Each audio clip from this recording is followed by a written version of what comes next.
Hello friend, तो आप लोग कैसे हैं? आशा करता हूँ आप लोग ठीक ही होंगे। तो आज का क्लास आप लोगों के लिए बहुत इंपॉर्टेंट होने वाली है, क्योंकि इसमें हम लोग देखेंगे बिहार स्टेट। बिहार स्टेट से संबंधित जितना भी पीवाईक्यू क्वेश्चन है, पीवाईक्यू क्वेश्चन का सीरीज चल रहा है। आपको पहले से भी पता हो, तो जो कोई देख रहे हैं पीवाईक्यू क्वेश्चन, तो वो ज़रूर उसको कंटिन्यू लगाते रहिएगा, क्योंकि आप लोग का बिहार स्टेट का भी एग्जाम का डेट का नोटिफिकेशन आ गया कि इतना से इतना फॉर्म भराया जाएगा, ठीक है? तो वो सब भी ध्यान रखते हुए ये आपका आएगा 9 जून 2024 का सेकंड शिफ्ट का आया हुआ क्वेश्चन का है। तो उसी क्वेश्चन मतलब कि जो आपको बिहार टेट का हो सकता है जल्दी एग्जाम ले ले, फिर उसका बीपीएससी 4.0 का एग्जाम वैकेंसी आ जाए। तो इसलिए आप लोगों को उसी पर ध्यान रखते हुए ये वाला सीरीज ला रहे हैं, ताकि आप लोगों को एक्स्ट्रा वर्क नहीं करना। आप सिर्फ ये वाला पीवाई की प्रैक्टिस आप आराम से इसको लगाते जाइए, आराम से आपका बन जाएगा और इससे आपको आइडिया भी हो जाएगा कि कैसा क्वेश्चन आता है। हम लोग का ये 2024 वाला है, 2024 का ये आज का अंतिम सीरीज रहेगा। उसके बाद ये वाला सीरीज खत्म हो जाएगा, उसके बाद 2024 का पूरा कंप्लीट हो जाने के बाद हम करेंगे फिर 2023 का। तो 2023 में पीवाईक्यू में जितना क्वेश्चन है उसको कंप्लीट करेंगे, फिर 2022 में आया हुआ है वो सारा करेंगे। तो पीछे करके जाएंगे, क्योंकि देखिए आपको जो एग्जाम अभी देना है, तो एग्जाम में लेटेस्ट जो पैटर्न है उसी के हिसाब से क्वेश्चन आएंगे, ये भी आपको ध्यान में रखना है। लेटेस्ट पेशन को पहले लेंगे, फिर उसके बाद हम लोग धीरे-धीरे उससे जाएँगे। तो जो पेपर 1 एंड पेपर 2, तो दोनों पेपर 1 और पेपर 2 दोनों के लिए इसलिए भी जिसमें रहेगा मैथ, रीजनिंग, ईवीएस और जीके 20 क्वेश्चन आता है और शिक्षण कला जिससे 30 क्वेश्चन आता है, तो ये आपको पता ही होगा। चलिए क्लास को स्टार्ट करते हैं। सबसे पहले हम लोग करेंगे, आपको एग्जाम में भी मैथ, रीजनिंग और ईवीएस या जीके वाले से स्टार्ट कीजिएगा। तो 1 से नहीं करिएगा, अभी आपको भी पहले सजेशन दे रहे हैं कि जब भी अभी क्वेश्चन बनाइएगा, तो आप लोग पहले जीके वाला से ही क्वेश्चन कीजिएगा। क्यों? क्योंकि वहाँ से सबसे आसान क्वेश्चन रहता है। तो आसान क्वेश्चन बनाइएगा तो आप लोगों को थोड़ा अच्छा लगेगा कि अच्छा मोटिवेट भी रहेगा। चलिए तो स्टार्ट करते हैं पहला प्रश्न। पहला प्रश्न है कि गांधी जी दक्षिण अफ्रीका के किस कंपनी के केस लड़ने के लिए आए थे? तो आपको पता ना गांधी जी को दक्षिण अफ्रीका से कौन सा कंपनी का केस लड़ने के लिए आते हैं? दादा अब्दुल कंपनी था, दादा भाई नौरोजी कंपनी का नाम था, दादा भाई रुस्तम कंपनी या रुस्तम अफ्रीका कंपनी? बताइए। सही आंसर होगा ऑप्शन नंबर ए। तो क्या होगा? दादा अब्दुल कंपनी। तो ये दादा अब्दुल कंपनी कहाँ है? अफ्रीका में थे। तो महात्मा गांधी जी वहाँ पे आते थे, वो जब वकालत कंप्लीट हो जाते हैं, तो वो भारत लौटते हैं और उन्होंने वकालत मुंबई का मतलब ये प्रारंभ कर देते हैं, ठीक है? ये जो है अब्दुल कंपनी जो रहता है, क्या रहता है? एक प्रकार का क्या रहता है? विदेशी कंपनी रहता है, जिसमें से क्या कहते हैं? ये शिपिंग का व्यापार होता है। इसमें क्या होता है? शिपिंग का। तो याद रखना, शिपिंग का व्यापार। तो यहाँ क्या होता है? शिपिंग का व्यापार होता है। तो इसी का केस के मुकाबले में यहाँ आते हैं और ये केस लड़ते हैं। तो यही होता है। तो दादा अब्दुल कंपनी आपको समझ गया, शिपिंग का व्यापार है, तो इसी का केस का मुकदमा लड़ने के लिए आते हैं। अब जाते हैं महात्मा गांधी से रिलेटेड कुछ क्वेश्चन कर लेते हैं, जैसे कि प्रवासी दिवस। बोलेगा प्रवासी दिवस कब मनाया जाता है? तो आपको बताना है 9 जनवरी। तो याद रखिएगा 9 जनवरी क्यों? क्योंकि महात्मा गांधी जी दक्षिण अफ्रीका से भारत आए, तो इसीलिए इसी के याद में 9 जनवरी को प्रवासी दिवस मनाया जाता है। अब महात्मा गांधी के ज़िक्र हुआ है, तो इनका सबसे पहले याद रखिएगा जन्म। इनका जन्म कहाँ होता है? 2 अक्टूबर 2 अक्टूबर को कहाँ? पोरबंदर पोरबंदर। तो पोरबंदर नामक स्थान पे 2 अक्टूबर को 1869, तो 1869 में इनका जन्म होता है, याद रखिए। इनका बोलेगा बचपन का नाम क्या था? तो ये सब क्वेश्चन बन सकता है। इनका पिता का नाम क्या, बचपन का नाम, माता का नाम, ये सब आप एक्स्ट्रा याद रखिएगा कि हो सकता है कभी बन जाए। तो पहले पिता का नाम याद रख लेते हैं। तो पिता का नाम था करमचंद गांधी, तो करमचंद्र गांधी, ठीक है? पिता का नाम करमचंद, माता का नाम क्या था? माता का नाम था पुतलीबाई, तो उनकी माँ का नाम था पुतलीबाई। तो ये भी आपका रहता है मोहनचंद करमचंद, इनका बचपन का नाम रहता, पिता का नाम करमचंद गांधी, माता का नाम पुतलीबाई। चलिए, इनके द्वारा बहुत सारा आंदोलन होता तो वो सब याद ही होगा। अगला क्वेश्चन, वह भूमि जो 5 वर्ष के लिए कृषि से अधिक समय तक बंजर पड़ी रहती है, तो उसको क्या कहते हैं? तो जो 5 वर्ष के लिए जो बंजर पड़ी हुई रहती है, तो उस भूमि को क्या कहते हैं? कृषि योग्य बंजर भूमि, चारागाह भूमि या प्रति भूमि? तो जो 5 वर्ष तक कृषि के लिए रहती है, तो उसको बोलता है कृषि योग्य बंजर भूमि। तो क्या बोलता है? कृषि योग्य है, बट ये बंजर भूमि रहता है, जो 5 वर्ष से अधिक लगे थे। ठीक है? चलिए, चारागाह। तो चारागाह भूमि क्या होता है? इस प्रकार की भूमि क्या होता है? जिस भूमि का जो स्वामित्व है, कौन सा? ग्राम पंचायत या सरकार के पास। तो ग्राम पंचायत पंचायत या सरकार के पास रहता है अस्तित्व है। तो इनका जो है तो चारागाह भूमि जो ग्राम पंचायत या सरकार के पास, इसके पास जो भी नेतृत्व रहता है, ये रहता है। ठीक है? चलिए, नेक्स्ट है प्रतिभूमि। तो प्रतिभूमि क्या होता है? प्रतिभूमि ऐसा भूमि होता है जिसमें क्या कहता है, 1 साल या इससे कम से कम 1 साल या इससे ऊपर के लिए क्या कहता है, बिना खेती करके छोड़ देते हैं, बिना खेती किए। जैसे कि ओके बता रहे हैं, खेती किए बिना आप इसको छोड़ देते हैं, ठीक? जैसे कि 1 साल खेती किए, फिर गैप छोड़ दिए, या 2 साल गैप छोड़ के फिर दूसरा साल खेती किए। ये इस तरह का जो होता है, इसको बोलते हैं प्रतिभूमि। चलिए अगला क्वेश्चन। नेक्स्ट है, भारतीय संविधान की 8वीं अनुसूची में कितनी भाषा शामिल है? आपको बताना कितनी और ये सारा क्या है? PYQ question. ये 9 जून का सेकंड शिफ्ट में आया हुआ क्वेश्चन का पीवाईक्यू क्वेश्चन है। 15 है, 22 है, 25 है या 21? तो बताइए कितनी है अनुसूची में? तो सही आंसर वर्तमान में कितनी 22 भाषाएँ हैं, तो ये 22 भाषाओं को इसको शामिल किया गया था। आप जानते हैं भारतीय अनुसूची का संविधान ये भाग कौन-सा? भाग याद रखना, भाग 10 और 14, 15, 16, 16वां में, ठीक है? अनुच्छेद बोलेगा तो आर्टिकल बताइएगा, आर्टिकल 343 से लेकर 351, 343 से लेकर 53 में इसमें ज़िक्र किया है भाषाओं को, राज्य भाषा से संबंधित जितने भी ये हैं। तो 22 भाषाएँ तो आपको तो याद ही होगा। चलिए कुछ-कुछ इम्पोर्टेंट इससे फैक्ट जान जाते हैं, जैसे कि फर्स्ट भाषा को कब ऐड किया गया था? पहला भाषा 1967 में, तो 1967 में कौन सी सिंधी भाषा को ऐड किया गया था? तो याद रखना पहली भाषा जो था 1967 में सिंधी भाषा को जो था कौन-सा संविधान संशोधन बताइएगा? संविधान संशोधन। याद रखिएगा क्योंकि ये सब क्वेश्चन बनता है, ठीक है? ये बताइएगा 21वां, तो 21वां संविधान संशोधन के द्वारा 1967 में सिंधी भाषा को। सेकंड जो भाषा है फिर 3 भाषा को जोड़ा था, तो नो, मो, को। इसे याद करने का ट्रिक है, नो से क्या है? नेपाली, ठीक? ठीक है? नेपाली, मो से मणिपुरी, मणिपुरी और से को से कोंकणी। तो ये कोंकणी भाषा 3 मतलब इसको फिर बाद में जोड़ा, नेपाली, कोंकणी और ये भाषा जो है 3 में जोड़ा। इसको कब जोड़ा गया था? याद रखिएगा 1992। 1992 में बोलेगा कौन-सा संविधान संशोधन? तो बताइएगा 71वां। 71वां नंबर का संविधान संशोधन के द्वारा इसको जोड़ा गया था। और एक थर्ड था, थर्ड वाला भी याद रखिएगा। थर्ड नंबर पे आता है कौन-सी? जो जिसमें से 4 भाषाएँ रहता है, जिसमें बोडो, डोंगरी, मैथिली और संथाली। तो याद रखिएगा बोडो, डोंगरी, मैथिली, इसलिए बता दे रहे हैं क्योंकि ऐसा क्वेश्चन बन सकती है। और एक होता है संथाली, मैथिली के बाद संथाली। तो ये सब जो है, ये 4 भाषाएँ इसको फिर जोड़ा गया था। संथाली आपका झारखंड से है, मैथिली आपका बिहार से है, डोंगरी आपका बोडो जो है असम से है और डोंगरी जो है जम्मू कश्मीर से है। जम्मू कश्मीर से है। तो आपको ये सब याद रखना होगा। ये कब जोड़ा सारा का सारा जोड़ा गया? 2004 में। तो ये आपको याद रखना सारा का सारा 2004 में जोड़ा गया। बोलेगा कौन-सा संविधान संशोधन? तो 92वां। 92वें संविधान संशोधन के द्वारा इस सबको जोड़ा गया। तो इस तरह से क्वेश्चन बनेगा, इससे इसको आपको अच्छी तरह से याद रखना है। भाग बोलेगा तो इतना भाग में है, आर्टिकल 300 इतना से इतना के बीच में है, 1900 पहला को जोड़ा गया था, फिर सेकंड को नेपाली, तिमोरी को, कोंकणी को 92वां संविधान संशोधन को 71वां संविधान संशोधन 1992 में। ये थर्ड जो भाषा जोड़ी गई थी इसमें 4 भाषा है, तो टोटल कितनी थी? पहले 14 थी, फिर 1 जोड़ा था 15, फिर जोड़ेगा 3 18, फिर जोड़ेगा यहाँ से 4, तो टोटल हो जाएगा आपका 22 भाषा। तो ये याद रखना, 14 तो पहले था, 1 अभी जोड़ा था सिंधी ये वाला, फिर 3 जोड़ा था नेपाली, मणिपुरी, कोंकणी और चौथा जो जोड़ा था ये भाषा, तो याद रखिएगा। चलिए अगला क्वेश्चन करते हैं। विद्या बिहार विद्यापीठ के पहले कुलपति प्राचार्य कौन थे? मौलाना महाचल डॉक्टर राजेंद्र प्रसाद, डॉक्टर सज्जनर, विजय कृष्ण बाबू। तो प्राचार्य कौन थे? मतलब कि ये कुलपति वहाँ के थे, तो ऑप्शन नंबर डी हो जाएगा विजयस ये वाला। चलिए नेक्स्ट क्वेश्चन करते हैं। सर गारफील्ड सोबर्स ट्रॉफी का दूसरा नाम क्या था? तो ये ट्रॉफी गारफील्ड सोबर्स का क्या नाम था? ICC cricket cup of the year, ICC test कप्तान ऑफ द ईयर, क्रिकेट पुस्तक की भावना या प्लेयर ऑफ द ईयर पुस्तक। तो आपको बताना इसका सही आंसर क्या होगा। फिर इसके बाद हम लोग डिटेल एक्सप्लेनेशन करेंगे सारा क्वेश्चन का। नेक्स्ट क्वेश्चन की ओर इसका बढ़ते हैं, तो सही आंसर हो जाएगा आईसीसी, ऑप्शन नंबर बी हो जाएगा ICC test captain of the year, तो ऑप्शन नंबर बी हो जाएगा। हाँ, भाषा के बारे में थोड़ा-सा इसे लैंग्वेज से और एक 2 क्वेश्चन कर सकता है। बोलेगा इससे क्वेश्चन थोड़ा बता दीजिए, जैसे बोलेगा शास्त्रीय भाषा कितनी है? तो शास्त्रीय भाषा आपकी कितनी है? तो आपको बताना 6 शास्त्रीय भाषा है, तो 6 शास्त्रीय भाषा कौन-कौन है? जैसे संस्कृत है, तमिल है, तेलुगु है, मलयालम है, कन्नड़ है, ओडिशा है। तो ये शास्त्रीय भाषा है, इसको भी आपको याद रखना। लेटेस्ट में बोलेगा तो ओडिशा। ओडिसी जो है ये लेटेस्ट में शास्त्रीय भाषा को जोड़ा गया है। चलिए अगला क्वेश्चन करते हैं। बड़े पौधे कहलाते हैं, तो बड़े पौधे क्या कहलाते हैं? पेड़ कहलाते हैं, झाड़ियाँ कहलाते हैं, जड़ी-बूटी या पर्वतरोही? बड़े पौधे को क्या कहते हैं? तो सही आंसर होगा ऑप्शन नंबर हम पेड़ कहते हैं। तो बड़े पौधे क्या होता है? उसको हम पेड़ कहते हैं। ठीक है? तो ये भी आपको याद रखना, बड़े पौधों को हम लोग पेड़ कहते हैं।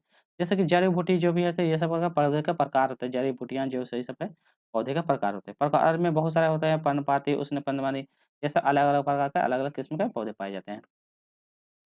हाथियों को क्यों मारा जाता है? तो देखते हैं कि हाथी को न्यूज़ में आप लोग हमेशा पढ़ते ही होंगे कि हाथी को मारा जाता है। क्यों मारा जाता है? हाथी के दाँत के लिए, सींग के लिए, त्वचा के लिए, कस्तूरी के लिए। तो किस लिए उसको मारते हैं हम बताइए? तो क्या होगा हाथी का जो दाँत है, उनको दाँत को निकालने के लिए, तो हाथी को दाँत के लिए उसको क्या मार दिया जाता है, क्यों? क्योंकि इसके दाँते से बहुत ज़्यादा इस्तेमाल है, जैसे इसका बहुत कुछ बनाया जाता है, जैसे आप जो पियानो बजाते हैं तो पियानो जो बजाते हैं ये हाथी के दाँत से बनता है। जिसके बाद जो बैग है, कुछ-कुछ बैग जो होता है, बैग भी इनके दाँतों से बनता है। कुछ-कुछ नक्शारी जो वस्तुएँ हैं, वस्तु नक्शारी का नक्काशी का, ठीक है? नक्काशी की जो वस्तुएँ हैं इसी के हाथी के दाँत से बनाए जाते थे। बहुत सारा में इसको बटन, सजावटी के सामान में भी इस्तेमाल करते हैं। अगला है आलू, अनाज, सेम, दाल और जई समृद्ध है, किसके लिए? प्रोटीन है, खनिज है, विटामिन है, तो इसमें देखिए आलू है, अनाज है, सेम, दाल में क्या सबसे ज़्यादा मात्रा में पाई जाती है? हल्का-हल्का क्वेश्चन है। तो इसमें पाए जाते हैं कार्बोहाइड्रेट। तो कार्बोहाइड्रेट आपको पता ही होगा, कार्बोहाइड्रेट में क्या होता है? बहुत सा मतलब कि आधा-आधा जैसे कि इसमें 6 इम्पोर्टेंट कार्बोहाइड्रेट का स्रोत पाया जाता है, तो ये आपको याद रखना है। कौन-कौन है? कार्बोहाइड्रेट तो पहला है, कार्बोहाइड्रेट, ठीक है? तो पहला कार्बेट हो गया, उसके बाद लिपिड हो गया, प्रोटीन हो गया, उसके बाद विटामिन हो गया, उसके बाद खनिज हो गया। तो ये सब जो है, ये सब आपको कार्बोहाइड्रेट का स्रोत मतलब अलग-अलग विटामिन के स्रोत और एक प्रकार का पानी भी होता है। तो ये सब आपका स्रोत माना जाता है। चलिए नेक्स्ट क्वेश्चन करते हैं। अगला है मछली क्या क्वेश्चन पूछा गया? मछली कौन-सा विटामिन मौजूद होता है? तो मछली में कौन-सा विटामिन मौजूद होता है ये पूछा गया है। आपको बताना है मछली में कौन-सा विटामिन पाया जाता है। चलिए B one, B two, B one, B two C B niacin D या नियासिन डी-ए। आपको बताना है इसमें कौन-सा मछली में कौन-सा विटामिन पाया जाता है। सही आंसर होगा मछली में जो होता है कौन-सा विटामिन पाया जाता था? Option number D, niacin, D और ए। तो ऑप्शन नंबर डी हो जाएगा नियासिन और डी, विटामिन डी और विटामिन ए। तो इसमें याद यहाँ पे लिखा होगा विटामिन तो विटामिन ए के साथ और विटामिन डी। विटामिन डी भी पाया जाता है, ठीक है? तो विटामिन ए और विटामिन डी तो ऑप्शन में यहाँ पे ये पाया जाएगा, ठीक है? तो याद रखिएगा। अब जैसा कि कुछ विटामिन जैसा होता है वसा में घुलनशील भाषा में घुलनशील होता है और एक होता है जल में घुलनशील, तो जल में घुलनशील भी होता है। तो याद रखना है गई भैंस पानी में, तो याद रखना गई भैंस पानी में, इससे याद करना है बी और सी। विटामिन बी और सी जो होता है ये क्या कहता है जल में घुलनशील होता है, तो याद रखना विटामिन बी और सी जो होता है जल में घुलनशील, उसके बाद जो बच जाएगा ए, डी, ई और के, तो ये जो होता है वसा में घुलनशील, तो इसको भी याद रखना है। तो वसा में घुलनशील ए, डी, ई के, अब जल में घुलनशील बी और सी, इससे याद रखना है, ठीक है? कुछ-कुछ विटामिन का नाम भी जैसे है vitamin C, scurvy acid vitamin A रतौंधी होता है, सारा वो सब पहले भी बता चुके हैं, इसलिए एक्सप्लेन नहीं करेंगे, टाइम ज़्यादा लग जाएगा। मछली पालन को यहाँ पे खाली जगह क्या कहते हैं? पिसीकल्चर, मछली घर, मछली की देखभाल इनमें से कहते हैं। मछली पालन को क्या कहते हैं हम लोग? तो उसको बोलते हैं पिसीकल्चर, तो मछली को जो पालन करते हैं पिसीकल्चर कहते हैं। अलग-अलग जितने भी हैं क्रांतियाँ होते हैं तो सबसे जानते हैं जैसे हरित क्रांति, बोलेगा हरित क्रांति को जनक किसको माना जाता है भारत में? तो बोलिएगा S. M. Swaminathan. Swaminathan. M S Swaminathan Bharat में हरित क्रांति के जनक माने।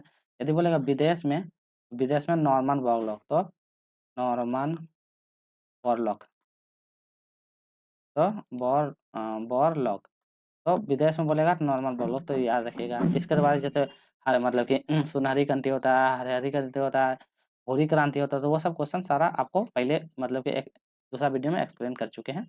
ईंट का आकार के समान होता है, तो ईंट का आकार किस प्रकार का होता है? जैसे ईंट रहता है तो इसको किस प्रकार का होता है? घनाभार, गोलाकार, शंक्वाकार, आयताकार। किस प्रकार? घनाभाकार। देखते हैं तो ईंट ऐसे करके बॉक्स बना हुआ रहता है, इसके अंदर खैप रहता है, इसके अंदर डाला जाता है, तो ये क्या रहता है? घनाभाकार होता है। नेक्स्ट है ढोल। ढोल का आकार देखिए कितना हल्का-हल्का क्वेश्चन पूछा है, घनाभाकार, घन, सिलेंडर या शंकु। ढोल जो है, तो ढोल किस प्रकार का होता है? तो आपका सिलेंडर का आकार का होता है, बेलना।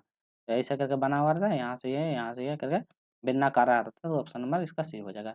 नेक्स्ट क्वेश्चन 43 अब जाते हैं मैथ का क्वेश्चन आ जाता है, तो मैथ का क्वेश्चन देखिए 0 माइनस माइनस 4 क्या हो जाएगा? 0 है माइनस अब -4 तो क्या हो जाएगा? जब माइनस-माइनस हो जाएगा तो +4 हो जाएगा। तो क्या आ जाएगा आंसर? Option number B. ये सब एक लाइन वाला क्वेश्चन है, देखिए आप बनाइए। 44 में देखिए 2 माइनस 5 तथा 0 का गुणनफल। देखिए 2 है माइनस 5 और 0 का सबको गुणनफल करेंगे तो कोई भी संख्या से 0 से गुणा होता है, वो 0 हो जाती है। तो कोई भी संख्या से 0 से गुणा कीजिएगा तो वो हो जाएगा 0 ठीक है? चलिए अगला क्वेश्चन देखिए, 1 इंच है 2.5 सेंटीमीटर के बराबर होता है, तो 88 84 इंच का दरवाज़ा कितना सेंटीमीटर बना है? तो इसमें कुछ नहीं है, 84 गुना 2.5 पर से बस गुना कर देना है। इसको जब गुना कीजिएगा, इसको सॉल्व कीजिएगा तो आएगा 213.36 तो ऑप्शन नंबर बी हो जाएगा ये वाला, ठीक है? चलिए, अगला क्वेश्चन करते हैं। नीचे दी गई विकल्पों में से विषम तत्वों का ज्ञात करना है। इसमें से एक और थोड़ा-सा आपको एक पीडीएफ मतलब कि 1-2 क्वेश्चन छूटा हुआ था, उसको भी आपको लिखाएँगे। चलिए, पहले इसको पहले बना लेते हैं, उसके बाद एक क्वेश्चन आएगा, उसमें से हम लोग वो वाला करना है। चलिए देखते हैं। नीचे दिए गए विकल्प में विषम तत्व ज्ञात करना है। अफ्रीका है, एशिया है, यूरोप है, तो बताइए कौन-सा विषम तत्व होगा? तो सही आंसर क्या हो जाएगा? तो यूक्रेन गलत हो जाएगा। क्यों? क्योंकि देखिए ये सब जो होता है ये क्या है महाद्वीप है, तो महाद्वीप टोटल कितने हैं? 7 महाद्वीप होते हैं, तो ये भी याद रखना महाद्वीप। कौन-कौन सा महाद्वीप होता है? तो आपको याद होगा मतलब कि कौन-सा अफ्रीका होता है, उत्तरी अमेरिका, दक्षिणी अमेरिका, फिर ऑस्ट्रेलिया, फिर उसके बाद एशिया आता है, फिर उसके बाद ये आता है ऑस्ट्रेलिया, एशिया ये सब आता है और फिर अंटार्कटिका, टोटल 7 महाद्वीप आते हैं। तो वो याद रखें तो यूक्रेन नहीं आता, ये महाद्वीप नहीं है। बाकी अफ्रीका, एशिया, यूरोप ये सब महाद्वीप के अंतर्गत में आते हैं, तो याद रखिएगा। चलिए 47 नंबर है, इसमें से विकल्प शब्दों को चूज़ करना है, तो इसमें से क्या विकल्प शब्द है, ये वाला देखना है। देखिए, यहाँ पे आपको ये वाला फिगर दिख रहा होगा, ये वाला, ठीक है? बिहार स्टेट 2024 यहाँ पे मेंशन भी कर दिए हैं। बिहार स्टेट 2024 पीआईक्यू हेल्ड 9 जून 2024 का सेकंड शिफ्ट का क्वेश्चन है। तो यहाँ पे ये वाला फिगर आपको दिख रहा होगा, जिसमें से आपको यहाँ पे पूछा गया विषम चुनना है। 1 मिनट इसको हम इरेज़ करके छोटा कर दे रहे हैं, ताकि आपको अच्छी तरह से दिखे। देखिए, ये वाला है, इसमें क्या विकल्प चुनना है, तो आपको चूज़ करके बताना है। देखिए, ये 4 गो है, ये फर्स्ट है, तो 1 मिनट, चलिए इसको फर्स्ट कर देते हैं, इसको सेकंड कर देते हैं, इसको थर्ड कर देते हैं और इसको फोर्थ कर देते हैं। तो इसमें पूछा गया है कि विकल्प में विषम चुनना है, तो विषम कौन-सा है? आपको बताइए? चलिए, तो हम लोग विषम की ओर बढ़ते हैं और विषम की ओर बताते हैं, तो इसका सही आंसर हो जाएगा ऑप्शन नंबर बी। क्या हो जाएगा? बी। तो ये विषम क्यों है? क्योंकि ये ओड इसीलिए है क्योंकि ये गोल है, बाकी ये जो है एक रेखा से लेके हम क्या करते हैं इसको ड्रॉ किए हैं, एक रेखा से लेके बनता है। ये भी एक रेखा से लेके इसको निर्माण किए हैं, एक रेखा से लेके इसको निर्माण किए हैं, तो ये सब बना है, ठीक है? और ये एक सिर्फ़ गोल घुमा-घुमा है, तो ये गलत हो जाएगा। तो इसमें बोला है विषम कौन-सा है? तो ये पूछा गया विषम, तो इसका जो भी है सही आंसर ऑप्शन नंबर बी जो है इसका गलत हो जाएगा, ठीक है? चलिए, ये वाला ऑप्शन नंबर बी जो है ये गलत हो जाएगा। समझ में आ गया? चलिए, अगला क्वेश्चन देखिए, 48 नंबर में है, इसमें पूछा गया है, यदि यदि किसी कोड में जून को ये लिख सकते हैं, तो उस कोड में जुलाई को क्या लिखेंगे? तो देखिए, सबसे पहले लिखेंगे जून, जून लिख दिए, जून को लिखते हैं MXQH ये लिखेंगे और उसके बाद तो जुलाई को क्या लिखेंगे? जुलाई, जुलाई को क्या लिख सकते हैं ऐसा बताएँ? तो ऐसा क्वेश्चन में कुछ नहीं है। देखिए जे से क्या हो रहा है? जे के बाद KLM तो मतलब क्या हो रहा है? +3 हो रहा है, ठीक है? STU के बाद VWX मतलब +3 सब में +3 +3 +3 तो ई के बाद FGH तो सब में +3 तो इसी तरह में जे में KLM, STU के बाद VWX, एल के बाद MNO और वाई के बाद ZAB, वाई के बाद ZAB तो हो जाएगा MXOB, MXOB कहीं पे है? MXOB ऑप्शन नंबर सी पे है, ठीक है? चलिए, इसमें भी आपको विषम सुनना है, इसमें भी फिगर आपको दिखाएँगे। देखिए यहाँ पे बोलता है गायक है, ना तो स्त्री होना चाहिए और ना ही प्रबंधक होना चाहिए। तो इसमें ऐसे कितने गायक की संख्या हैं जो ना तो स्त्री है और ना ही क्या है प्रबंधक है, तो ना स्त्री और ना प्रबंधक। तो आपको सेकंड वाला फिगर आपको दिखता होगा। चलिए, हम फिगर को लगाएँगे। तो इसमें पूछा गया क्या है? तो पहले पूछा गया है, आपको थोड़ा-सा यहाँ पे बता देते हैं। चलिए 1 मिनट थोड़ा-सा इसमें से कुछ हम पॉइंट नहीं लिखे तो पॉइंट आपको लिख दे रहे हैं। देखिए, ये वाला जो यहाँ से लाइन जा रहा है, ये यहाँ से लाइन गई है, यहाँ तक लाइन गई है, ये इससे मैच कर गई है, ठीक है? तो ये यहाँ तक मैच किया हुआ है, ये इसको याद रखना है। ये यहाँ से ऐसे मैच किया हुआ है, ठीक है? चलिए, और उसके बाद ये वाला जो लाइन है, ये वाला लाइन, ये वाला लाइन, ये वाला लाइन इससे मैच किया हुआ है। अब देखिए क्वेश्चन में है, यहाँ दिया हुआ 25 एक मिनट इसको नीचे कर दें चलिए, यहाँ दिया है 25 और ये जो है आपका ये वाला गोल वाला जो है, ये क्या है गायक। ये गायक का दिया हुआ है। फिर ये वाला जो है यहाँ 1 मिनट इसको पॉज़ करके हम पहले लिख दे रहे हैं। चलिए, अब देखिए, यहाँ पे हो गया, पहले यहाँ पे गायक दिया हुआ है, नीचे प्रबंधक दिया हुआ है, ठीक है? नीचे प्रबंधक दिया हुआ है और यहाँ पे स्त्रियाँ दिया हैं और क्वेश्चन में पूछा गया है कि ऐसे गायक की संख्या कितनी है जहाँ ना तो स्त्री हो और ना ही प्रबंधक। तो जो ना ही स्त्री होना चाहिए और ना ही प्रबंधक होना चाहिए, तो ऐसे पूछा गया। तो ना स्त्री होना चाहिए और प्रबंधक, तो आपको मैच करके बताना है कि कौन ऐसा ऑप्शन है जिसमें ना ही स्त्री है, ना ही प्रबंधक है। चलिए, तो देखिए, सबसे पहले हम लोग जानते हैं, गायक जो है ये 25 वाला है, तो गायक जो है ये वाला, तो गायक ना ही स्त्री होना चाहिए, तो देखिए स्त्री वाला भाग ये वाला है, ये वाला भाग स्त्री का है, तो ये सब तो स्त्री में आ जाएगा, ये भी स्त्री का अंदर आ जाएगा। अब प्रबंधक वाला भाग ये वाला हो जाएगा, तो बचा हुआ भाग क्या है आपके पास? जो बचा हुआ भाग है ऑप्शन नंबर 25 तो ये जो है ऐसा है, ये क्या है? ये वाला, तो यहाँ पे ऑप्शन में थोड़ा-सा आपको यहाँ पे ऑप्शन रहता है, तो ऑप्शन हम नहीं दिए हैं ना। चलिए, ऑप्शन में है 25, 27, 19 और 24 यहाँ पे आपको ऑप्शन में दे देते हैं। पहला ऑप्शन में है 25, दूसरा में option number 1, option number B में है 27 ऑप्शन नंबर सी में 17 और ऑप्शन नंबर डी में है 9। ये वाला ऑप्शन है, तो आपको मैच करके बताना है, ना ही स्त्री होना चाहिए और ना ही प्रबंधक होना चाहिए। कौन ऐसा संख्या है? तो ये बस आपको यही 25 जो है, ना ही स्त्री, देखिए ये वाला और इसके अंदर में नहीं आना चाहिए, ये बाहर में है अकेले, तो क्या होगा सही आंसर? ऑप्शन में ये हो जाएगा 25। इसको थोड़ा-सा ये कर दें तो विकल्प ऑप्शन नंबर ए सही हो जाएगा, ठीक है? चलिए, अगला क्वेश्चन करते हैं हम लोग। नेक्स्ट आज का अंतिम प्रश्न देख लेते हैं, इसमें मैथ से सारा क्वेश्चन करता हूँ। दिए गए अक्षरों में मिलान चिन्ह करना है जो इससे मिलकर नहीं बना। तो आपको जो दिया हुआ है कमांडर, कमांडर, कमांडर दिया है, तो इससे मिलकर आपको शब्द नहीं बनना चाहिए, मतलब कि कोई भी शब्द रिपीट नहीं होना चाहिए, ये पूछा गया है।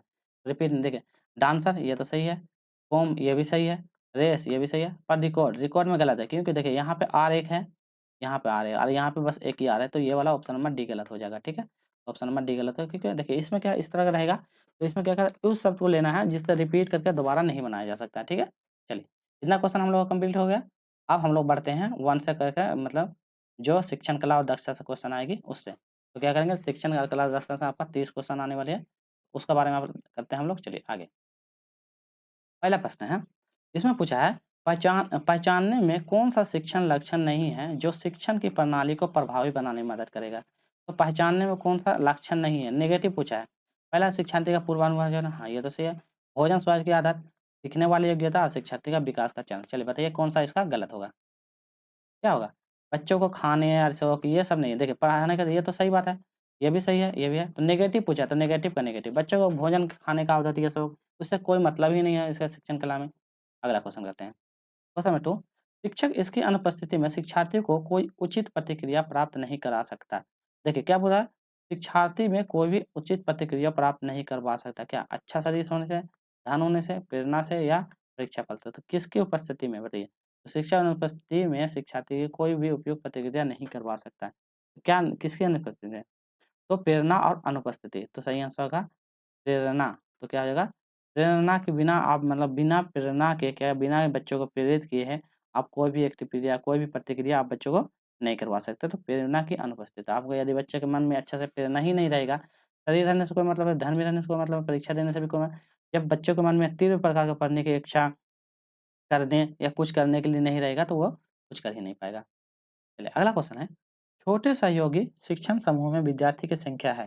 तो छोटे-छोटे बच्चों का जैसे कि ये है पार्ट, यहाँ छोटे-छोटे पार्ट है, ये पार्ट में डिवाइड कीजिएगा तो सबसे कौन-सा मस्त चलेगा? यदि 3 से 4 बच्चों का पेयर बनाएँगे, 5 से 6 बच्चे, 8 से 10 बच्चे या 10 से 15, तो कितने बच्चों के पेयर में सबसे बच्चा अच्छा तरह से सीख पाएगा?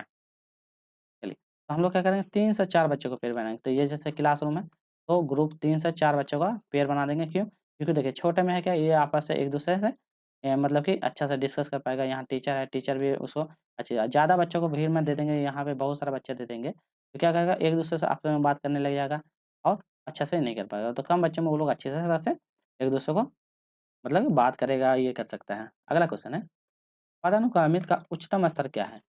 बोध है, अनुप्रयोग है, मूल्यांकन या विश्लेषण? तो पदानुक्रम का उच्चतम स्तर क्या होना चाहिए? तो क्या हो जाएगा? मूल्यांकन होना है। तो पदानुक्रम, क्रम का सबसे ऊपर वाला स्तर होता है, मूल्यांकन होना चाहिए। ऐसे भी आपको ब्लूम टैक्सोनॉमी आप लोग पढ़े होंगे, तो ब्लूम टैक्सोनॉमी, ब्लूम टैक्सोनॉमी का ना 6 सिद्धांत दिया था। आपको पिलर ऐसे बताया था, 6 सिद्धांत दिया था, 1, 2, 3, 4, 5, तो सबसे हाईएस्ट वाला जो ऊपर वाला जो रहता है, यही होता है मूल्यांकन। तो आपको पता होगा मूल्यांकन का यही वाला स्तर बताया था। और बाकी ये सब आप लोग पढ़े होंगे तो डिस्कस नहीं करेंगे, फिर लंबा वीडियो हो जाएगी। चलिए अगला क्वेश्चन है, किसी भी चीज़ का मूल्य या मूल्य का निर्धारण करने की प्रक्रिया है। तो किसी भी चीज़ का मूल्य या मूल्य का निर्धारण करने की प्रक्रिया क्या है? परीक्षा लेना, मापन करना, आकलन करना या मूल्यांकन। तो किससे आप बच्चों के मूल्य का निर्धारण कर सकते हैं? तो कोई भी चीज़ का ब्लूम टैक्सोनॉमी में बताया था ना, ये अलग-अलग पार्टों में से बच्चे विश्लेषण करेगा, संश्लेषण करेगा, सीखेगा। तो ये क्या है, मूल्यांकन के माध्यम से कोई भी चीज़ का हम क्या कर सकते हैं, अच्छी चीज़ों का निर्धारण कर सकते हैं। मूल्यांकन के माध्यम से ही हम क्या कर सकते हैं, मूल्यांकन होता क्या है? मूल्यांकन वो चीज़ होता है जिसमें किसी बात बच्चों की गुणवत्ता, उनको मूल्य समझना, तो निर्धारण, उनके वस्तु के विषय, उनके दोष, उनकी जानकारी, उनकी इच्छाएँ क्या हैं, तो वो सारे एक्टिविटी जो होता है मूल्यांकन के द्वारा से टीचर समझता है। तो यही होता है मूल्यांकन। अगला क्वेश्चन, व्याख्यान विधि, व्याख्यान मतलब लेक्चर।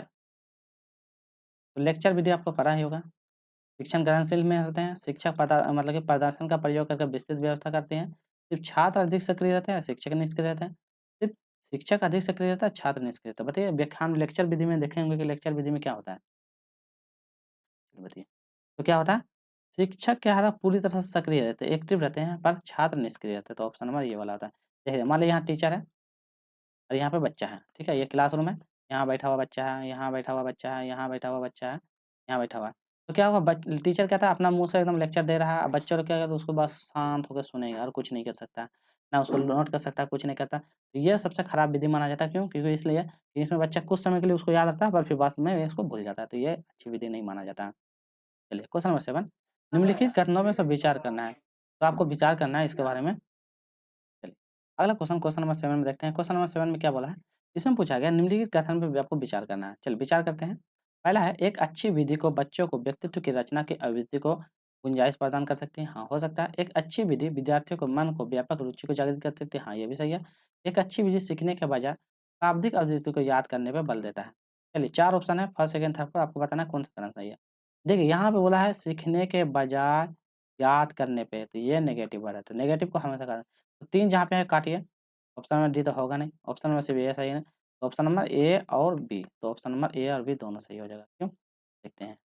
देखिए, सबसे पहले क्या होता है एक अच्छी शिक्षण विधि व्यक्ति की रचनात्मक अभिवृद्धि को गुंजाइश को प्रदान करती है। तो इसमें क्या होता है मतलब रचनात्मक अभिवृद्धि को गुंजाइश प्रदान करने का मतलब क्या होता है? इसमें होता है कि बच्चों को क्या होता है उनकी प्रभाव से उनकी रचनाओं उनके मन में क्या होता है एक प्रकार रुचि जागृत करता है ताकि बच्चे उनके प्रति अच्छी तरह से ध्यान आकर्षित करें। इसमें बोला गया एक अच्छी विधि बच्चों को मन के व्यापक रुचियाँ जागृत करती है, ठीक है? इसमें बोला है कि देखिए यहाँ पे बचा अभी बच्चे रटने के बजाय उसको याद करने पर याद करने हमेशा नेगेटिव माना जाता है तो इसको नहीं प्रेफ़र किया जाता है। क्वेश्चन नंबर 1 ईवीएस तो ईवीएस है ईवीएस तो ईवीएस एक अच्छे असाइनमेंट के रूप में ध्यान केंद्रित करना चाहिए। तो अच्छे असाइनमेंट करो दोहराने और प्रबल देने में, सीखने की महारत हासिल करने में, विस्तृत चुनौतियों को उत्साह करने में या समय को बेहतर उपयोग करने में। बताइए कि अच्छे होम असाइनमेंट मुख्य रूप से ध्यान केंद्रित करना चाहिए। तो क्या ध्यान केंद्रित करना चाहिए? तो विस्तृत के लिए चुनौती को उत्साह देती है। तो विस्तृत के लिए क्या? वो चुनौती को उत्साह देती है। तो सही आंसर होगा option number C. Question number 9 एक शैक्षणिक वर्ष के लिए कार्य योजना तो 1 साल के लिए कार्य योजना क्या हो जाएगा? इकाई योजना, वार्षिक योजना, पाठ्य योजना या मासिक योजना? तो 1 साल के लिए क्या हो जाएगा? एक प्रकार का वार्षिक योजना बनाई जाती है। देखिए आपको योजना अलग-अलग पता भी होगा पाठ्य योजना, लेसन प्लान साप्ताहिक रूप से भी होता है, मानसिक रूप से भी योजना बनाते हैं, तो वो सभी आपको याद होना चाहिए। चलिए, तैयारी या प्रस्तुति खाली जगह, उत्पादन, पाठ के ना 4 पिलर, यह 4 पिलर्स तो 4 पिलर्स क्या है? अभ्यास करना, उत्तम, संरक्षण या पवित्र? क्या आएगा 4 पिलर्स के अंतर्गत में? चलिए, तो 4 पिलर्स में क्या आता है? तैयारी, प्रस्तुत, अभ्यास और उत्पादन पाठ योजना के 4 पिलर्स माना जाता है। तो सही सही आंसर होगा अभ्यास। तो 4 पिलर्स के अंतर्गत में क्या-क्या है? 4 पिलर्स आपको याद रखना है। पहला होता है तैयारी, तैयारी हो गया, फिर होता है प्रस्तुति, प्रस्तुति हो गया, फिर उसके बाद होता है अभ्यास और एक हो जाता है तैयार देखिए यहाँ पे दे दिया तैयारी पहला, प्रस्तुति हो गया, अभ्यास दे दिया, तो हमको क्या बोलना है तैयारी, प्रस्तुति, अभ्यास और एक क्या बच गया आपका प्रस्तुति हो गया, तैयारी पे अभ्यास और एक होता है उत्पादन, तो ये उत्पादन। तो ये 4 प्लस माना जाता है, तो यहाँ पे फर्स्ट, सेकंड दे दिया या थर्ड आपको पूछा है और चौथा आपको याद है उत्पादन। तो ये आप ज़रूर इसको इम्पोर्टेंट है, इसको ध्यान से रख के इसको याद कर लीजिएगा। तैयारी, प्रस्तुति, अभ्यास और उत्पादन ये 4 पिलर माने जाते हैं। चलिए क्वेश्चन नंबर 11 एक प्रशिक्षण तकनीकी के रूप में सूक्ष्म शिक्षण 3 चरण में शामिल होना था। 3 चरण में शामिल हो जाए क्या-क्या? ज्ञान, अर्जन, कौशल, ज्ञान का संतरण, तैयारी, अभिव्यान और चरण, प्रस्तुति, अवलोकन, चर्चन, पुनः योजना और शिक्षण का मूल्यांकन। तो क्या होना चाहिए? तो क्या हो जाएगा? आपके पास ज्ञान होना चाहिए, अर्जन होना चाहिए, कौशल अर्जन करना और ज्ञान का स्थानांतरण भी होना चाहिए। तो ये सब चरण उसको माने जाते हैं। तो समझ सूक्ष्म शिक्षण का लाभ नहीं है, तो लाभ नहीं है, क्या लाभ नहीं है? तत्काल प्रतिक्रिया, पुनः पाठ का अवसर, एक समय में सीखेगा कौशल और शिक्षण स्तर पर नियंत्रण का अभाव। तो क्या नहीं हो सकता? देखिए नेगेटिव पूछा तो नेगेटिव पे ध्यान दीजिए। तो देखिए यहाँ पे नेगेटिव आपको कौन सा लगता है? ये तो सही है, ये भी सही है, ये भी सही है। तो नेगेटिव पूछा तो नेगेटिव पे चाहिए। तो नियंत्रण का अभाव ये नहीं है, ठीक है? चलिए, अगला क्वेश्चन, क्वेश्चन नंबर 13 शिक्षण के अनुभवी सदस्य अपरिपक्व व्यक्ति को मार्गदर्शन खाली जगह कैसे देगा? जो इनमैच्योरेटेड रहते हैं, तो उनको मार्गदर्शन कैसे कर सकते हैं शिक्षण के दौरान? समय बिताते हुए कर सकते हैं, योग्य के द्वारा कर सकते हैं, जीवन की गुणवत्ता को बताकर या जीवन का समायोजन के माध्यम से। तो हम कैसे उसका योग्य का मतलब मूल्यांकन कर सकते हैं? चलिए, तो हम क्या कहते हैं जीवन का समायोजन, तो जीवन का जो भी समायोजन है, घटाव, उतार हो रहा है, चढ़ाव हो रहा है, तो उनका समायोजन को क्या कहते हैं? उनके तकनीकों उनका तकनीकों तकनीक, उनके जो समस्याएँ हैं समस्याओं, उनकी तकनीकों, उनकी समस्याओं, उनकी जो भी परेशानियाँ हैं, तो वो सब जो भी है, उन चीज़ को हम लोग क्या कहते हैं, सॉल्व करने का काम करते हैं, तो उसको याद रखना है। चलिए क्वेश्चन नंबर 14 करते हैं। नेक्स्ट क्वेश्चन देख लेते हैं, इसमें पूछा गया है शिक्षण के मॉडल का वर्णन है, क्या है? शिक्षण और छात्र के बीच साहित्य शिक्षा का व्यवहार, शिक्षण व्यवहार में साहित्य का माहौल, व्यक्तित्व विश्लेषण साहित्य का व्यवहार या विषय वस्तु का तार्किक। तो शिक्षण मॉडल का वर्णन क्या हो सकता है? तो क्या होगा शिक्षण मॉडल का वर्णन शिक्षण व्यवहार में साहित्य सीखने का माहौल। तो क्या होगा बच्चों को साहित्य सीखने मतलब कि उनको सीखने में से ज़्यादा उनको योगदान देना है, ठीक है? चलिए नेक्स्ट क्वेश्चन की ओर बढ़ेंगे हम लोग, आगे बढ़ते हैं। अगला है प्रशासन का इतिहास पुराना है, तो प्रशासन का इतिहास पुराना है, कितना साल पुराना है? 5000 साल पुराना है, 4000 साल ईसा पूर्व है, 800 ईसा पूर्व है, 1000 ईसा पूर्व है, तो क्या होगा इसका सही आंसर? तो क्या होगा 5000 साल ईसा पूर्व, तो सही होगा 5000 साल ईसा पूर्व प्राचीन मेसोपोटामिया के अंतर्गत में आता है। चलिए नेक्स्ट क्वेश्चन, क्वेश्चन नंबर 16 यहाँ पे खाली-खाली पूछा गया है, के अलावा निम्नलिखित में से कारणों पे खेल युवा बच्चों को विकास में से महत्वपूर्ण भूमिका निभाता है। यहाँ पे खाली दिया है, क्या महत्वपूर्ण भूमिका निभाता है? वो अपने शरीर की निपुणता प्राप्त करने के अलावा, यहाँ पूछा गया के अलावा, या उनकी इंद्रिय को उत्तेजित करने के अलावा, या तो समय बिताने के या खुद पे तरीके के अलावा, या वो नए कौशल हासिल करने के लिए या सीखने के लिए उन्हें कब उपयोग किया जाए ये करके। तो बताइए क्या होगा इसका सही आंसर? तो क्या होगा? वो अपने शरीर पर निपुणता प्राप्त करने के अलावा निम्न कारणों में खेल युवा बच्चों के विकास में एक महत्वपूर्ण भूमिका निभाते हैं। याद रखिएगा। क्वेश्चन नंबर 7 वीडियो अच्छी लग रही है तो प्लीज़ लाइक से सब्सक्राइब जरूर करें। आप लोग वीडियो तो देखते हैं पर लाइक नहीं करते, सब्सक्राइब नहीं करते, सब्सक्राइब जरूर कर लीजिएगा क्योंकि आप ही लोग के लिए इतना मेहनत करके वीडियो सारा लाते हैं। ठीक है? प्लीज़ एक लाइक तो जरूर कर दीजिएगा। चलिए आजीवन सीखने के लिए सूचना साक्षरता दिशा निर्देशित किसने विकसित किया था? तो आजीवन मतलब जीवन भर सीखने के लिए साक्षरता दिशा कौन निर्देशित किया था? रूसो ने किया था, एनसीआरएल ने किया, स्कूलर ने किया, आईएफएल ने किया था। कौन किया था बताइए? तो क्या होगा सही आंसर? Option number D.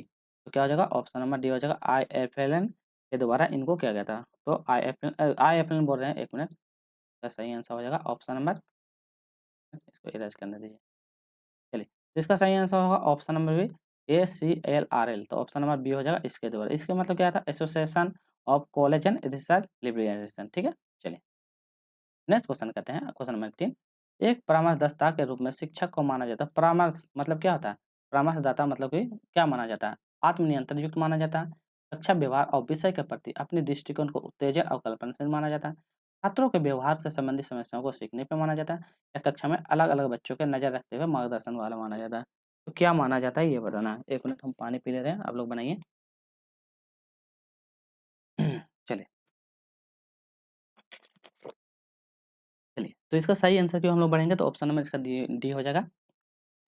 कक्षा में अलग-अलग बच्चों पर नज़र रखते हुए मार्गदर्शन करने वाला माना जाता है। तो परामर्शदाता जैसे कि देखते हैं कोई बच्चा क्या आता है, किसी को बच्चा का जो नीड है उसी के हिसाब से हम क्या कहते हैं उनको परामर्श देंगे। आत्मनियंत्रण युक्त नहीं होना चाहिए, व्यवहार के प्रति दृष्टिकोण उत्तेजक भी नहीं होना चाहिए, व्यवहार के प्रति छात्रों को समस्याओं को सीधे से संवेदन नहीं होना चाहिए। तो ये सब नेगेटिव है, पॉजिटिव है। तो क्या-क्या बच्चों को अलग-अलग करके उसको परामर्श, क्योंकि कोई बच्चे को ज़्यादा उसको हेल्प चाहिए, किसी को कम चाहिए तो उस हिसाब से उन्हीं के हिसाब से परामर्श देना चाहिए। क्वेश्चन नंबर 19 निम्नलिखित में से कौन-सा शिक्षण कक्षा को सकारात्मक माहौल को बढ़ावा देने में, तो सकारात्मक पॉजिटिव सेंस को बढ़ावा देने में काम आता है? कक्षा का सख्त अनुशासन बनाए रखना ये, या खेलों और सीखों पद्धति पर लागू करना ये, या प्रत्येक छात्र को अपनी गति के सीखने के अवसर को देना, या उपरोक्त में से भी? बताना है ये इसमें सकारात्मक माहौल को बढ़ावा देता है, तो कौन होगा? अच्छे से क्वेश्चन को पढ़िए, धीरे बताएँगे पर अच्छा बताएँगे आप लोगों के लिए। तो सारा हो जाएगा, कक्षा का सख्त अनुसरण देना, क्यों? क्योंकि सख्त अनुसरण नहीं देंगे बच्चों क्या है बिगड़ जाएगा। खेलो और सीखो पद्धति को भी लाएँगे, बच्चों को ज़्यादा से ज़्यादा खेल एक्टिविटी भी देंगे। छात्रों को अपनी गति के सीखने पे अवसर दें, जो भी बच्चे की गति है, उनको प्रोत्साहित करेंगे।